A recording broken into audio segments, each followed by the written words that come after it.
What I'm going to talk about today is illustration. Okay, illustration is where we're trying to convey some ideas to people, visual ideas to people. So what I want to do is kind of cover some different types of illustrations to make you aware that illustrations are kind of fall into categories. And then we're going to kind of go through the ideation process of actually showing you what are the procedures you go through to actually try to create a good illustration. Okay, so let's start with the definition of illustration. Illustration is a visual interpretation or explanation of a text, a concept, or a process captured and frozen in time that is designed for integration into some form of media such as posters, magazines, books, animations, video games, and films. So there are different kinds of categories, and so let's look at some different kinds of categories. Now, I can't describe every category that exists, but I'm going to describe quite a few of them to you, okay? You have product illustrations, technical illustrations, fashion illustration, educational illustrations, advertising illustrations, magazine illustrations, editorial illustrations, storybook illustrations, and then the last one we'll talk about is concept and pre-visualization. That is more relevant to people in the animation industry and the video industry and the gaming industry, because those are the types of illustrations that are purchased quite a bit for those, okay? All right, so let's go through them one by one. Okay, first one we're going to look at is product illustration. Now, product illustration is where we're portraying some product, and so a company has hired us to illustrate a product that they're going to use in some form of advertising in some way, maybe the cover of the brochure, but somehow they're using the product for promotional purposes, okay? Nowadays, a lot of product illustration is done in 3D. It's not photography. In the past, like something like these shoes would be set on a table and you'd have a photographer shoot them. But a lot of times nowadays, what they're doing is actually coming in and hiring a 3D artist to create those. That way they can do multiple renderings of it. It's easier to change materials and alter things on it to be able to produce some form of a product illustration that we're going to utilize in some way, okay? Now, something similar to that is technical illustrations. Now, technical illustrations are a little bit different than product illustrations in that a lot of times what they're trying to show is some form of a process. So there's an educational aspect to it where we're trying to possibly show the inner workings of an object, whatever it is. Here's a great example of a very detailed technical illustration. This is the kind of illustration that I used to do back when I did traditional illustration. I was an airbrush illustrator, and so this is the kinds of illustrations that I would do. We call these cutaways or cross sections where we see the inner workings. Nowadays, this kind of stuff is all done 3D through a 3D program, but back in the day, I would do this with airbrush, okay? And they can be very detailed things like that car. They can be a little bit more simple, like this helmet, but still you're showing some kind of inner workings of how the object, why you would want to buy this object, something about it. Maybe in a helmet, you may be wanting to show some kind of information on the inside of it, like how safe the helmet is or something like that. So technical illustrations are product illustrations, but they're a little bit different in that you're trying to actually educate somebody on some aspect of the actual product. Okay, now another one that you'll see quite often out there is fashion illustration, okay? Most people, fashion designers, before they actually design the clothes, they're actually doing all kinds of sketches over what those clothes would look like. Here is a typical fashion illustration that's showing different versions and how different garments can be put together, okay? This is probably a very typical kind of a stylized illustration, but sometimes they go real stylized, something like maybe this illustration, in which that they've really elongated the people and we're doing very stylistic clothes. And so fashion illustration has a lot of different looks to it, okay? Of course, most people think of fashion illustration as, drawing things for women, but there are men's fashion illustration too, okay? So they're all different kinds of looks. You can do this very kind of a stylized look for the illustration, or you can do more of a very realistic kind of look. And then we're showing different kinds of, pants and shirts and such and different materials, or they could, this is more like your everyday clothes you might wear, or they might want to show something that was more stylized, like you might be wanting to go out on the weekend or whatever. But so fashion illustration is a big part of the illustration industry. Okay. Now, another big part is education industry. Okay. We're creating, this is very similar to technical illustrations, but it's trying to educate for different aspects. It could be historical things that you're trying to educate people with. And this is more of a kind of a graphic illustration. There's a lot of different kind of illustration styles. Okay. Here's another an educational illustration that has kind of a technical aspect to it. That's a cross away of down under the earth where we're actually drilling, and then they're showing fracking procedures in here.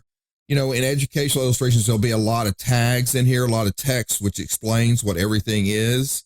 Okay. So educational illustration is a lot like technical illustration, but it is a little bit different. Okay.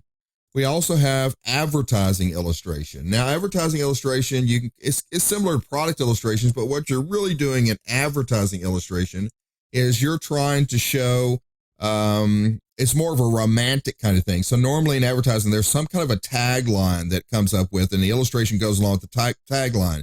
This is a Harley Davidson illustration. You can see down here that the tagline is driven by history.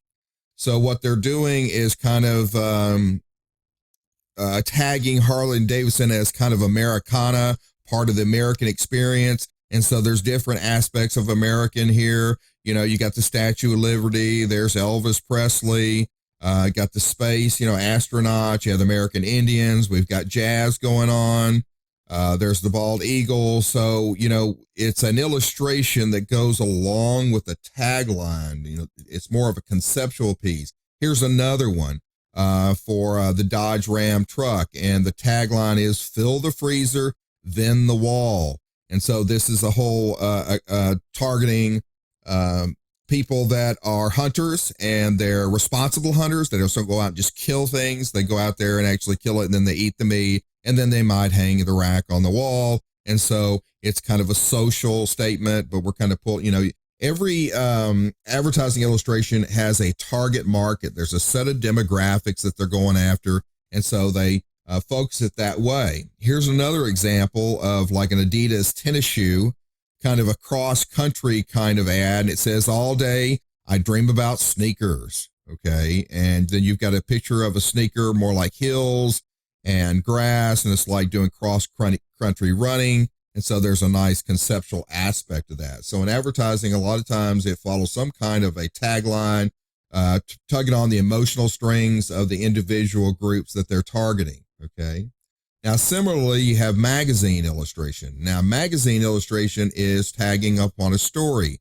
So in this case, the DNA of great teaching. So what does it take to be a great teacher? And so they're showing all kinds of graphic interpretations of strands of DNA. And then we've got a teacher here. So it is going along with the actual story. Here's another example, The Man Who Would Stop Time. And so it has a particular story about a guy named Bill Andrews, has kind of a portrait of him. And then with all different kinds of clocks in here that we're merging together. So we're kind of indicating what the story is going to be about. Kind of goes along with the title of the story. Okay. Now, similar to that is editorial illustration. Now, editorial illustrations you'll find in magazines too, but editorial illustrations, kind of most of the time they're making some kind of a social statement. Okay. So here is one where we're showing, fishing for money. Okay. So the idea of how, different people for whatever purposes are trying to get money. And so they're throwing a hook out to see how they can, land money.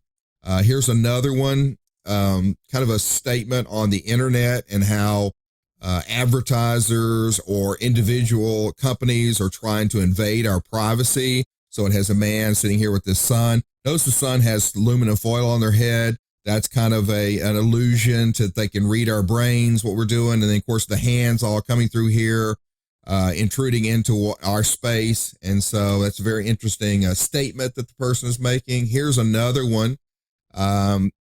this one's pretty interesting in that what we're doing is flipping. We're doing a juxtaposition of flipping the roles, because normally what it is a pack of wolves hunting down something like deer. In this case, we got a pack of deer hunting down the wolves, so they reverse the roles. So it's making a very interesting kind of social statement is what we're doing in editorial illustrations. Okay. Now, storybook illustrations. Now, this is getting a little bit closer to probably what people do in the animation industry, because we're trying to sell stories. Now, a storybook illustration basically is illustrating a scene. So in the story, there's some kind of scene. And so when you're looking at it, you're looking at the books, they will be individual little scenes that they're depicting in here. Okay. So they're not depicting the whole story, just a scene within the story. This is an illustration by a gentleman named Will Terry, and I'll put a tag to where you can go to his website. It's got some pretty interesting, I like his kind of romantic style that he does to his illustrations. Here's another one. So a part of a story where I guess this young lady is talking with a fish, got a talking fish. Or here's another one of his illustrations. So these are storybook illustrations that depict some incident that's happening in a story. Okay, they're not trying to depict, they're not like the cover of the book in which they're trying to do some kind of illustration that covers the entire story or the idea of the story, just a scene within the story. Okay, storybook illustration. All right, now that's going to bring us to conceptual illustration. Okay, now conceptual illustration or pre-visualization concept art is where we're bringing an artist in to visualize what something's going to look like. And there are different flavors of what that's needing to occur. Now, one of the largest ones in the industry that people need is environment artists, people that can come up with different kinds of environments. Okay, like this exterior, kind of a destructive kind of environment, looks like some kind of, rocky structures coming out. Okay, here's another one that's more expansive exterior. Here's another one that's more of a city kind of scape. Okay, these are all exterior shots. They're environment conceptual artists that are creating these. You need in environments, you need to be able to draw exteriors as well as draw interiors. So there's a lot of call to be able to design different kinds of interiors. I mean, anybody that's ever played a game knows there's tons of environments in games. A lot of people, a lot of times want to be the character artists. They focus on character, but for the most part, character is the last thing that's needed, or it's less are needed in designing characters than other aspects like interiors or exteriors of environments. And they could be, they could be a grungy kind of look like the previous one, or it could be more of a clean kind of a look. A lot of people in the animation industry go to work for architects, and they're visualizing what something would look like. Or it could be a very, stylized kind of a Pixar kind of a look. But, a good conceptual artist will be somebody who can do environments. Okay. Nobody really needs a conceptual artist that's very limited, that can only do things like characters. They need you to be able to do environments. Other things they need you to be able to do is, this is an area we call hard surface. Now, there's several different areas within hard surface, but this specific one is called transports. And we need to be able to have somebody that can draw different kinds of vehicles for people to ride in. Could be a kind of a military kind of vehicle like this. Okay, that doesn't necessarily have to be something on wheels. It could be a kind of vehicle that has legs, that walks.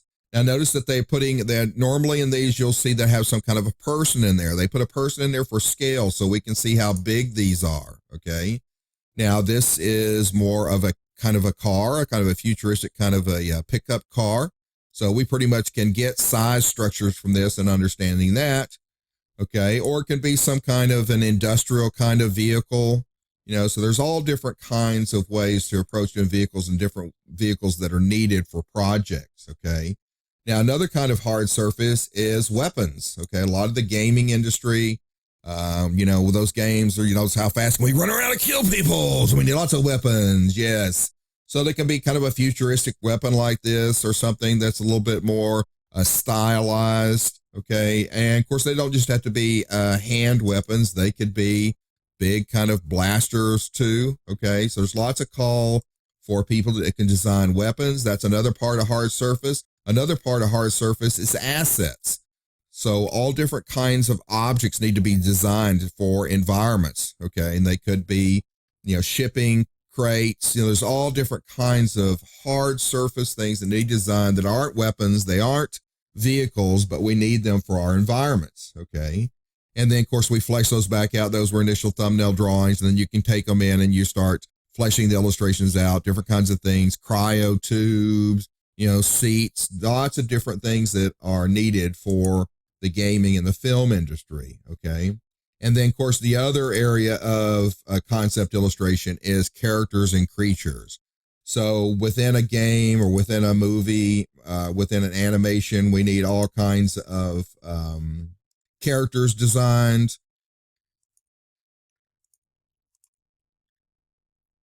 Sometimes we'll have hardware with the characters. They're kind of like a little cyborg or something. There's a lot of different ways that this can be approached. Could be very stylized, kind of cutesy kind of characters. There's need for that too. Then there's creatures. Okay. So creatures we're talking about, they'll be kind of steeped in the same thing that is an anatomical illustration is really what it is. So they have to have, muscles and bones and understand tendons and understand a lot about anatomy in order to do this kind of illustration. Okay. And of course, the whole thing about a conceptual illustration is not how good you can draw, but how good you can come up with different kinds of ideas. That's where a lot of people fall down. They think, well, if I can draw really good, I'd be a good concept artist. Well, you may be able to draw great and you may be a horrible concept artist because you don't have the ability to come up with creative ways to do things. And so there's lots of things that go into being a concept artist besides just being able to draw. Okay, so let's talk about the actual ideation process. Okay, the ideation process is the process that you go through to come up with the actual illustration that you're going to produce. Okay, so one of the first things you have to come up with is the concept for the story. Okay, a concept for the illustration. It could be based on a story, could be based on a lot of different aspects. It just could be just based on a concept of something that we're wanting to do. But a really good illustration, for the most part, most types of illustrations will tell some kind of story. There's something about it that's compelling that brings the person into it. Okay. The next thing you'll do is some kind of visual research. So we have to kind of decide, what style of illustration are we looking for? Okay. Some illustrators have specific styles. Some illustrators can operate in several styles. A lot of times people are hired based on their style. Okay. So before we start off on an illustration, we would want to create some kind of a reference board, some kind of a board that shows us the type of direction, that you would be showing to the client. This is the kind of style of the illustration that I'm going to do for the project. Okay, then you go through the actual ideation process, creating thumbnails and different ideas of how you want to be able to show the concept that we're going to do in the illustration. So normally, when I initially deal with people, they have a tendency to think, oh, I'm coming up with the idea. And if you're coming up with the idea, then it's a bad idea, because people that are really good illustrators come up with dozens and dozens of ideas of how they're going to solve the problem. What you're doing is mining for solutions. You're trying to find the solutions. I can tell you the first solution you come up with is probably not a very good solution because it's the first one you came up with. A lot of people just think, oh, well, I just draw the first thing that comes to my head and that's what I'm going to do. Well, usually that's boring. Okay. So we go through an ideation process, doing lots of thumbnails. Then we narrow it down from that. Then once you've got it narrowed down from your thumbnails to a specific thing you want to do, then you do layout sketches, different ways to look at, place cameras, different items in there that you're going to be showing and how it's going to be shown for that particular idea that you've narrowed down. From there, from those layout sketches, you come up with the final layout, you sketch that out, and then once you have that honed down completely, client signed off on it, the client loves it, then you do the final illustration for it. Okay. All right, let's kind of walk through that. All right, so the concept. This is a piece off of a website, and I will tag on this one too. It's a guy named Jeff Crosby that's got this on his website. So I thought this was kind of a fun one that illustrated this. So I'm going to cover this. Okay. So his concept, it's got a little statement up here. Outside of Denver, convoys of giant earth-moving vehicles carved ever-expanding suburban sprawl through the pristine landscape. I was a tractor-loving boy once. So what would nature's response to this destruction be? Okay, so he's talking about how, Denver, and it's a pristine area out there, and now, we're building houses and stuff, and they've got these big earth-moving vehicles that are taking and moving dirt and plotting highway and land structures and everything. So he's going to do a thing called Return of the Jackalope. Now, says here, I knew I wanted to paint a jackalope, but not the cute little fuzzy bunny with deer antlers. I saw the jackalope as a shaman-like figure wrapped in Native American type dressing. Okay, so and in his visual reference that he's talking about down here, it says, I also wanted to paint the beautiful Colorado landscape, the amazing skies the way Georgia O'Keeffe had in her paintings, which included cow skulls and, towering clouds in it. And so his visual reference is a Georgia O'Keeffe type of illustration that he's wanting to pull off. Okay. And so here's an example of a style board, okay, that you would put together before actually starting on the illustration, that you would refer to the style that you're wanting to do it. These are all Georgia O'Keeffe paintings, landscapes, and he was talking about the skulls of the jackalope. Okay, and then once you have that, then you're ready to start doing your ideation process where you're doing your thumbnails. And here are the thumbnails that he created for the piece, okay? So he's exploring different ways to show the jackalope. He's incorporating the trucks that he's talking about. Sometimes he's exploring a kind of a vertical structure with his illustrations. Some are horizontal structure with his illustrations. Some, the character is more just kind of floating up their sky. Here, the character is more integrated into the actual piece, like it's actual live going in here. This is more ethereal, almost like, a God in heaven kind of thing. And so he's exploring different ways, okay? And he talked about how he would play with trucks when he was young. So here he is, instead of it being big, massive trucks, he's doing the juxtaposition of the youth and the innocence, because that's really kind of what he's talking about in his synopsis, is he's kind of juxtaposing the innocence of what nature was to what it is today that we've started developing it, okay? All right, from there, then he starts deciding exactly which way he wants to go with his thumbnails, and then he does layouts. And so he's decided he wants to do this more of ethereal with the jackalope floating in the air, and then he's approaching it with, instead of the big massive trucks, the kid with the small trucks. And then he's got different ways he's holding the staff. So he's working out the final layouts once he's got his idea honed down of exactly how he's going to frame it. Okay, from there, then he draws the final thumbnail, okay, the final layout. This is what the illustration is going to look like. Then from there, you would develop your pencil and start painting, and then your final object, your final painting would look like this, okay?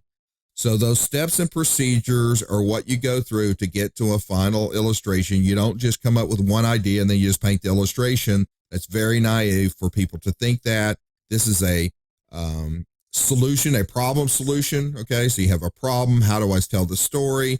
And you come up with lots of different ways to solve the problem before you come up with the final illustration.